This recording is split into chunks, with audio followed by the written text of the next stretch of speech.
La educación durante el Porfiriato, de 1876 a 1910. Antecedentes. Benito Juárez tenía interés por tener una población preparada. Se buscaba una educación laica, es decir, sin ninguna religión, gratuita y obligatoria. Descartar la existencia de clases sociales en la educación también era uno de los objetivos que tenía Benito Juárez en el aspecto en la educación. Escuelas públicas y privadas. Las escuelas privadas enfocadas en la religión, pero siempre y cuando estuvieran deslindadas con acciones directamente del Estado, es decir, que tuvieran lineamientos de acuerdo a la política educativa del momento, pero que ellos mismos también enfocaran sus aprendizajes a los intereses propios.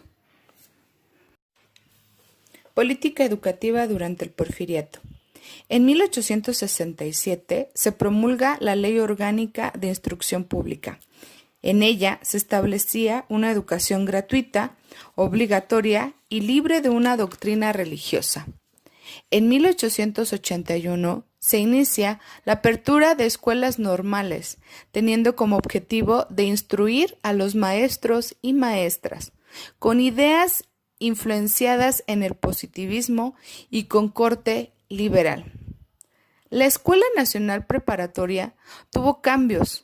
En ellos se ve el más destacado en aceptar a las mujeres dentro de los salones de clase, es decir, ya podían interactuar hombres y mujeres dentro de un colegio. Implementación de congresos. Con el objetivo de reunir a pedagogos, intelectuales y maestros para ayudar a renovar el proyecto de la educación. Joaquín Barranda implementa este tipo de congresos en donde se discutían experiencias, en donde se renovaban las ideas y, sobre todo, buscaban el mejorar la educación. Esto se da de 1882 a 1901. En 1888 se crea la Ley de Instrucción Obligatoria, donde se daba a conocer los grados que debían cursar los mexicanos. En 1905 se crea la Secretaría de Instrucción Pública y Bellas Artes, siendo Justo Sierra el primer secretario de la misma. En 1910 se crea la Universidad Nacional de México, con lo que actualmente es conocida como la UNAM, siendo también el encargado Justo Sierra de dar inicio a las actividades de construcción de la misma. Grados educativos en el Porfiriato. Primero estaba la escuela de párvulos. Ellos estaban encargados de recibir a los niños de las edades de 3 a 6 años, donde la directora era una institutriz preparada con conocimientos básicos en cómo atender a los alumnos de dichas edades. El segundo grado era la educación primaria, que se tenía de 7 años a 12 años. Después estaba la Escuela Nacional Preparatoria, de 12 a 14 años aproximadamente.